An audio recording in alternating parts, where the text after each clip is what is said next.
Hi, today we're going to be covering 6-7 exponential growth and decay, which is what we did in 6-6, but now we're talking about it from word problems. So it's going to be specific scenarios, and we have a specific formula for growth and a specific formula for decay.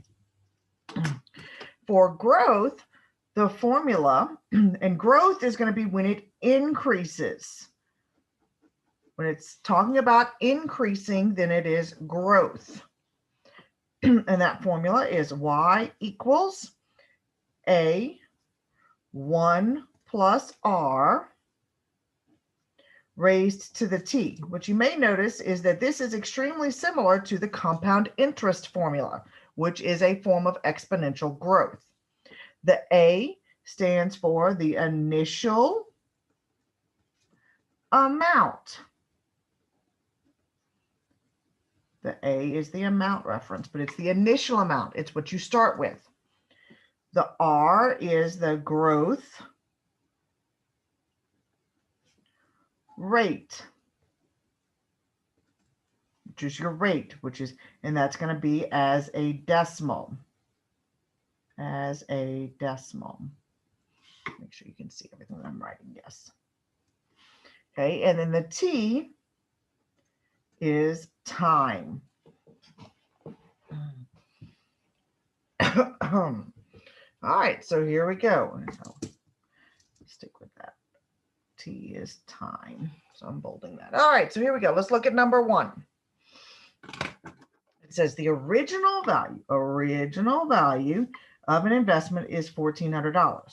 So that information right there tells me my A, because original is the same as initial. So my A is 1,400. And yes, you have to write down what the A, the R, and the T are, plug in the information at the formula, and then we're going to punch it into the calculator and get our answer. You have to have all of those parts, not just the answer.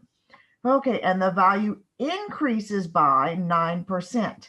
So increases, that tells me this is a growth. And there's my rate because it's a percent. Oh yes, this is a percent as a decimal. So my R is going to be 0.09 because you have to move the decimal twice. And then it says each year, use the exponential growth function to find the value of the investment after 25 years. So my T is 25. So now I'm going to take these numbers and I'm going to plug them into this formula in the spots where they go. So I'm going to have y equals 1,400, open parentheses, 1 plus 0.09, close parentheses, raised to the 25. I do not have to do any simplifying at this point because I'm just going to take the handy dandy calculator and plug it in exactly as it's written. So I'm going to clear this. Now I'm going to do second quit to get out of that screen. And now I'm going to punch in all of this. Cover up that y equals. I'm punching in all of this into the calculator exactly like it is. 1400, open parentheses, 1 plus 0.09, close parentheses. Now I want to raise this to the exponent, so I'm going to put the rooftop caret button, 25, enter. Now, I'm talking about money, so that means I have to round to the hundredths place. So my answer is, and we're talking about money, so I have my units, $12,072.31. This is my final answer. Okay, so we're just labeling the information in there and plugging it in. Here we go. I'll go a little bit quicker because there won't be as much explaining for number 2. All right. The cost of a tuition at a college is $12,000. So that is my A, because that's what I'm starting with, the cost of the tuition. That's 12,000. It is increasing at a rate of 6%. So my R is going to be 0.06. Use an exponential function to find the tuition cost after 4 years. So my T is 4. So we plug in and I have Y equals 12,000, open parentheses, 1 plus 0.06, close parentheses, raised to the 4. And we plug it in. just like it's written. So I'm going to have 12,000, open parentheses, 1. And I could actually do this addition together because you know that this is going to be 1.06. If you don't, then type it like we did above, and that's okay. Raised to the 4th power, enter. And we're dealing with money again. So I have to have my units. So we have 1, 5. Most of the time we do deal with money. 149.72. When it's not money, you have to think about what is your answer going to be. Like for instance, in number 3, use the exponential function to find the number of student athletes. So therefore my answer, instead of having the money symbol, we'd be talking about student athletes, the number of student athletes. Okay, now we move on to exponential decay. It's the same, similar process, we just change the formula up a little bit, which means we change from a plus to a minus. Because we decrease, it's a decay. Notice the DE,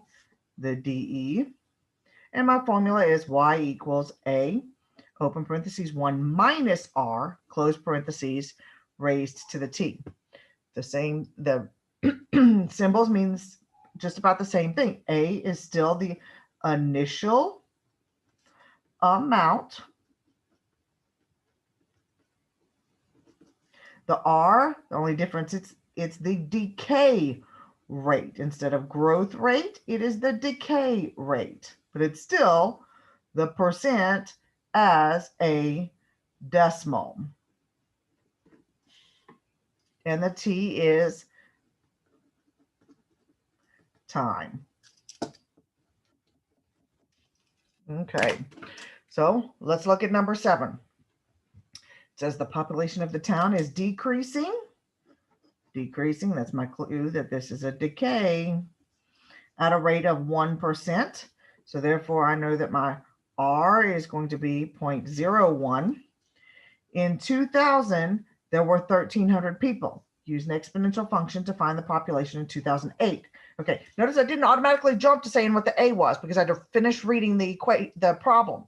I know that the 2000 is the beginning because it wants me to find out what it is in 2008. So I'm going from here to here. So the 2000 is representing the initial amount. So A is 1,300. T, well, I got to figure out how many years is it from 2008 to 2000. So that means I'm going to subtract those. I'm going to do 2008 minus 2000, which gives me 8. And I know that you can do that in your head. I just want to make sure that you understand what you are doing to get to the number 8. And now we plug it into the equation, to the formula. Y equals 1,300, open parentheses, 1 minus this. You can't, subtraction you can't do in your head as quickly as you can do addition. So this I would leave it as the minus there when you type it into the equation, into the calculator. 1 minus 0.01 raised to the 8. And now we plug in. And we're going to have 1,300, open parentheses, 1 minus 0.01, close parentheses, raised to the 8, enter. And so we're going to have, we're talking about people. Can I have a fraction of a person? No. So I'm going to, once I start that person, I have to finish that person.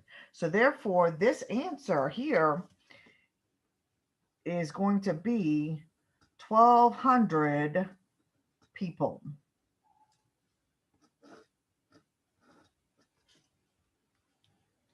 Okay. Now, hopping down, I'm going to talk about number 12 just a little bit. I want you to pay attention to the percent here. Remember, you have to move the decimal twice. So this is going to be 0.025, not just 0.25. That's a common mistake that can happen. So be careful with that. All right, your assignment is to finish the notes and the classwork homework. Y'all have a great day. Bye.